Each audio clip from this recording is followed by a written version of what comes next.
Shout out to the whole M Town. You know what I'm saying?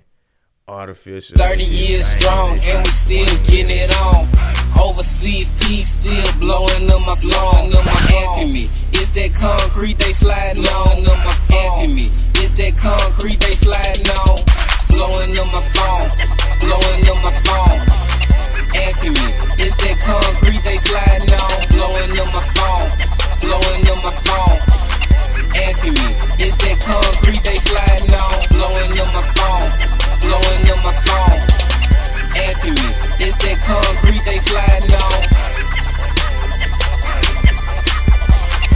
Asking me, is that concrete they sliding on? Hard bass in the track, got me in my zone. Hard bass in the track, got me in my zone.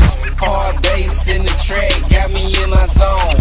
Asking me, is that concrete they sliding on?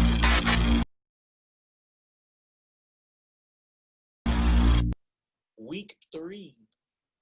This is a cardinal episode. We'll be talking about 2G Basic 1.0, which is the 1 and the 5. I think we got an exciting class tonight. If you like last week, I'm sure you'll like this week.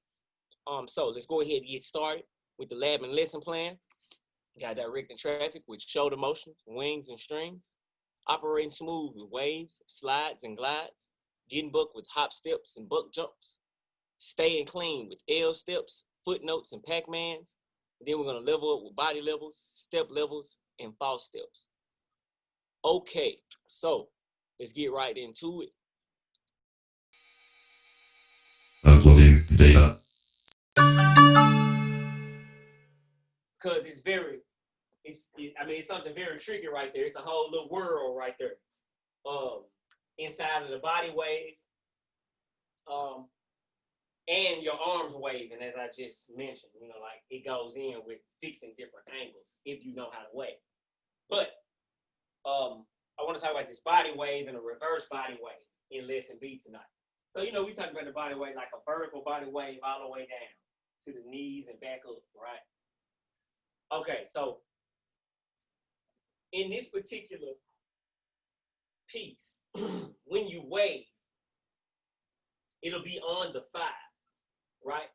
So this is free. This is like with the G rhythm, using the angles, freestyle to the 5.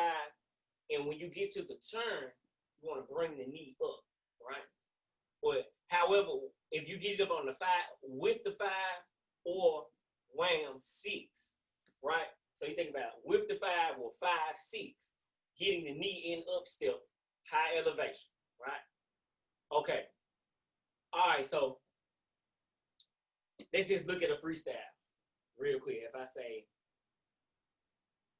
1, 2, 3, 4, 5, 6, I could have came up with that 5. I had because this move right here. So like if I do a heel turn in, I can go right up into the knee, the up step. But in other cases, it might not happen like that. If I get too happy and like I'm stuck, I might have to do it on a 6 and get my feet back set, then come up, right? So, looking at 1, 2, 3, 4, 5, 6, right? So I'm just looking at I'm just kind of tracking different angles where I can come out. So that time I said, bam, 6. So when I step, I had a back step, came up with the arm. So like what I'm trying to do though is fix it where the arms create like a perfect little thing and then turn into. I don't practice this stuff before class because I like it to be fresh when I go on my participation. I don't like to be robotic. I do the same thing 100 times without even doing a lesson. So it's like I like to flow through it just like you guys, because you guys will come up with something that's for you instead of me blocking it out with like all of this strategy. This is just kind of like a concept or way of doing things, and then let's work it out. It'll be like that all season long. We got a lot of ground to cover. So it's like I want that ground to come with us learning things and not me planning things in your head, right? So that's why the participations will always be fresh. And I'm like, okay, let me see how this gonna happen today. I didn't even think about it earlier when I was doing the Instagram video. I just was like, let me go out here and juke real quick. Because in the class, I want the class to be like class, like I can show you that, But I don't want to show you that. You have to get that in your own way, that particular piece of it. All right? All right, so lesson B. We're talking about this body wave, right? So this body wave in upstep on the turn. Okay, so let's get back to the turn, and then we're gonna, when we turn, bow, you're trying to get this, you're trying to wave on one leg. So this is going to test your balance, and it's going to test what part of your body can you get moving, like in order to maintain the illusion and your balance. So, you know, on body waves, we'll talk about it in a minute. All right, so first, let's continue what we've been talking about in class today. For lesson A, we talked about a headlock to the right. Headlock to the right with the opposite right angles on the 1. All right, so we're gonna freestyle on the 2, 3, and 4, and we're gonna land here on the 5. That's a shoulder turn with the front right angle. So we're gonna be front right angles turn. So we're trying to get from here to here, but we're gonna get real creative with it, like 1, 2, 3, 4, 5, 6, and then we get 6 wave on 7, 8, right? So that's what we're trying to get to. We're trying to get reaction time, and as always, like being able to go where you want to go and not make your dance moves push you somewhere else. Always be in control of it. But also showing you like the dynamics of like having quick balance, like catching your balance real quick and being able to move like on the go where can't nobody see what you finna do next. Okay, all right. So as I said, lesson B. If I'm in opposite right angles and I'm trying to turn, it kind of gives you like this robotic thing if I'm turning, right? So if I can turn like that, that's why I'm applying this whole bow. You're trying to make it lay down.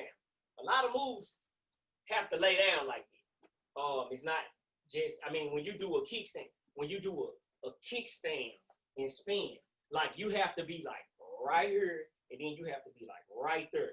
This foot got to create the swivel that's going to throw you around. And if you don't do it exactly how you need to do it, it's not going to look right. It ain't going to be what you want. You ain't going to have enough balance to get all the way around. All these different things won't happen. So it's like just, it's best if you have your feet grounded under you and you use the clock like we talk about a lot. You know what I'm saying? In terms of like your foot placement, because your feet going to be involved every time you're using your arms. So remember where they are, because if you stop, like when you stop and just start moving your arms, you got to restart again. So make sure you got a good plan to restart. You know, I was looking at that when I watched your video earlier today, Chelsea. That was interesting. Just that whole, your idea about where you was going with it in terms of stopping and going and using steps with your upper body. Like, how are you going to restart? Because it's hard to restart a lot of energy when you stop a lot of energy. So it's like you got to have a plan about it. You know, that's why you just see them guys go, and then the beater come back and they go, you know what I'm saying? Like, they just kind of like putting that whole thing into perspective. Like, I hear that, and here go the energy behind it. Transitions on the 1 and the 5 for the buck jump lesson for tonight. All right, so we're going to take lessons A and B, and we're going to try to match them up with the rhythmic entry points that make buck jumps, right? All right, so I was talking about, first let's just start with the 1. I'm just going in order. Starting with the 1, if we do an upright angle, head turn, you know what I'm saying, it automatically set you up for a ski buck jump. You know, you can set yourself up for that. You can set yourself up for, you know, you could spread it on that one. All right, so this is on the 1. This is starting it off, right? So we're still talking about getting here on the 5. So that means you're going to have to, this buck jump not going to last that long. That buck jump may be short-lived. You know, like, let me see. 1, 2, 3, 4, 5. See, like, I don't even want to buck jump again because I know if I go 1, 2, 3, 4, I'm nowhere near here. Like, I could try here with that foot being right there, but whoo, it'll be amazing, but it's not something I would necessarily try because you can hurt yourself trying to like disappear, teleport You know, so don't try to teleport, but try to put yourself in a good position to make it look like you did. All right. So, on the one, that's what we're looking at. We're looking at, you know, I like this one right. I like this little hero hop step right here where you bring it out. That's tight, right? All right. So that's gonna be my little example. If I go 1, 2, 3, 4, 5, that's where I can get with it coming off of that leg. I can get on this side and I can turn it like that, right? Here are a list of buck jumps. All right, so we have the classic buck jump. You know, this is a octo move. 1, 2, 3, 4, 5, 6, 7, 8. That's the classic buck jump. You got the ski buck jump. You can ski buck jump around in circles. You can ski buck, you can like that right there. You know what I'm saying? You can ski buck jump. You got the chopper ski buck jump. Chopping is a subsidiary style of juking, a stronger style of juking. And that's the chopper ski buck jump. It wouldn't be like this. It'll be like this. You know, where you're pulling back the motions. All right. So there's a few buck jumps that you can think about that you can put right there on the one. All right. So let's talk about the 5. So when we get to the 5, we can talk about switching buck jumps on the turn. Because when I get right here, I can go right into a ski buck jump with this knee up, right? This is where we kind of get to that part, Obi, where it starts talking about the actual different transitions around your that up step. All right, so when you get to the 5, if I'm doing my example, when I get right here, I can still do this body wave, right? But then I can kick it into a buck jump as well, right? Let me see. Oh yeah, right here. This whole, you know, instead of doing like, you know, you got the surfboard where you can come under. You can still cross over, and like I told y'all, man, we put that chest out and wave, right? You can wave into a buck jump. So you can come from 5, 6. So that's another option, right? Just kind of keeping it kind of round and drown the edges, you know what I'm saying? I'll let you add the cream, you know what I'm saying? Like it's your style that you want to put around these moves. It's not my style I'm trying to implant in you, right? All right, so these are just the moves. I had a really, really detailed conversation with Dr. Rico today about that. Just about, he asked me a question. He was like, do you name the moves? It's like, no, of course not. It's like I name the motions that make the moves. And when you think about it, it's kind of like a vocabulary book like English or math. You need numbers for math. You need words for English. It can't just be a bunch of letters just out of place. It can't just be like a plus sign and division sign with letters right there. Yeah, it's algebra, but you got to put numbers right there to actually make a problem. So it's kind of like, that's how I made this. I made this so you can see I got a 1. That's the hood. That's the one where I started or stopped. Like I continue, or I can like make a big explosion right there on this 1. All right, so on this 1, we got like this endless world of moves on every accent. But on this 1, it elaborates across from the 1 to the 8 or the 1 to the 4, and I can stop it and then start again in the middle of the combo. So it's like all of these different ideas around that vocabulary is what I guess makes it creative writing, you know? So now you can author something because now you got these ideas, whether you learn them without vocabulary, or you learn them on the street, or you learn them with me, whatever. But now you have this vocabulary, this physical vocabulary at least, that you can now implement different things and make stuff with it. See, like, there was a move where if I never learned how to do this, I never would have learned how to do this. So I put it like this. That's the example I can make. So I would have never learned how to like spin around like that. Like if I'm on good ground, I can just spin. You know what I'm saying? Like I never would have learned how to like do that unless I learned how to do that spin around, stopping it. Because I never would have been able to come back if I ain't know how to stop. Right? So It's those kinds of things, like piece by piece, just start to put it together.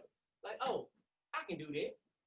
You don't know you can do it until you actually get out there and try, and it's so hard. I remember practicing moves when I was younger, like trying to get a move down, like trying to actually do something I saw somebody else do. It was never easy for me, and I learned why. In like based on what we was doing, it's like it comes from a feeling that's based on your ability. So these feelings are based on your abilities. Like you're not gonna get the feeling in the middle of the dance and do something your body is really not capable of doing. I'm talking about like backflip capable, you know?